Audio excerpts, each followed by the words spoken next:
কেউ যদি তার জীবনকে আলোকিত করতে চায়, কেউ যদি তার জীবনকে প্রস্ফুটিত করতে যায়, কেউ যদি তার জীবনকে সফল করতে চায়, সে কৃষক হোক, ডাক্তার হোক, ইঞ্জিনিয়ার হোক, ছাত্র হোক, ব্যবসায়ী হোক, তাকে সকালকে কাজে লাগাতে হবে।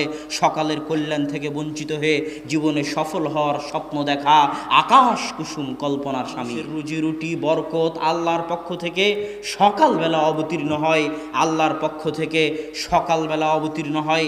এই জন্য আল্লাহ সুবহানাহু ওয়া তাআলা পবিত্র কোরআনে সকালের যত নাম রেখেছেন, ওয়াল ফাজর, ফাজর শব্দের অর্থ হচ্ছে জাহারা, ফুটে ওঠা, প্রকাশিত হওয়া।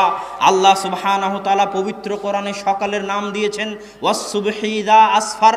সুবহ আরবিতে বলা হয় সাবহা ওয়াজহুহু, যখন কোনো বাচ্চার চেহারা সুন্দর হয় তখন তাকে বলা হয় সাবহা ওয়াজহুহু, তার চেহারা আলোকিত হয়ে উঠেছে, সেটার নাম আল্লাহ ফজরের নাম, সকালের নাম দিয়েছেন ওয়াস সুবহ। আল্লাহ ফজরের নাম দিয়েছেন ইদা আসফার, আসফার মানে প্রস্ফুটিত হওয়া, আলোকিত হওয়া। আল্লাহ সকালের নাম দিয়েছেন ওয়ান নাহার ইদা তাজাল্লা, দিন যখন জ্বলে ওঠে, দিন যখন প্রস্ফুটিত হয়। আল্লাহ সুবহানাহু ওয়া তাআলা সকালের জন্য পবিত্র কোরআনে যত শব্দ ব্যবহার করেছেন সব শব্দ আলোকিত হওয়া, প্রস্ফুটিত হওয়া, জ্বলে ওঠা, প্রজ্বলিত হওয়ার সাথে সম্পৃক্ত। ঠিক একইভাবে আল্লাহ সুবহানাহু ওয়া তাআলা এই পৃথিবীকে পরিচালনা করেন। সুন্নাতুল্লাহি ফি তাদবিরিল আরজ, পৃথিবী পরিচালনায় আল্লাহর মূলনীতি, পৃথিবী পরিচালনায় আল্লাহর মূলনীতি যদি কেউ জানতে চায়, মানুষের এই 50-60 বছরের জীবনে পৃথিবী পরিচালনায় আল্লাহর মূলনীতি জানা সম্ভব নয়।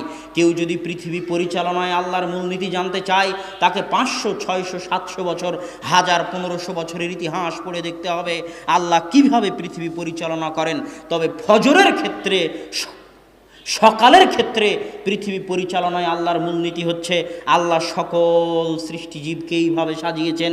সকালবেলা ফুল ফোটে, সকালবেলা সূর্য ওঠার আগে পাখিরা জেগে ওঠে, সকালবেলা সূর্য ওঠে। আল্লাহ পৃথিবী এইভাবে সাজিয়েছেন। আল্লাহ যখন ফেরেশতাদের দায়িত্ব বন্টন করে দিয়েছেন, তখন ফেরেশতাদের দায়িত্ব বন্টনের যে পালাবদল হয় সেটাও ফজরের সময় হয়। এটা হচ্ছে পৃথিবী পরিচালনায় আল্লাহর মূলনীতি। পৃথিবী পরিচালনায় আল্লাহর মূলনীতি সামনে রাখলে এবং ফজরের জন্য আল্লাহ কোরআনে যত শব্দ ব্যবহার করেছেন সেগুলোকে সামনে রাখলে এ কথা স্পষ্ট, কেউ যদি তার জীবনকে আলোকিত করতে চায়, কেউ যদি তার জীবনকে প্রস্ফুটিত করতে যায়, কেউ যদি তার জীবনকে সফল করতে চায়, সে কৃষক হোক, ডাক্তার হোক, ইঞ্জিনিয়ার হোক, ছাত্র হোক, ব্যবসায়ী হোক, তাকে সকালকে কাজে লাগাতে হবে। সকালের কল্যাণ থেকে বঞ্চিত হয়ে জীবনে সফল হওয়ার স্বপ্ন দেখা আকাশ কুসুম কল্পনার শামিল।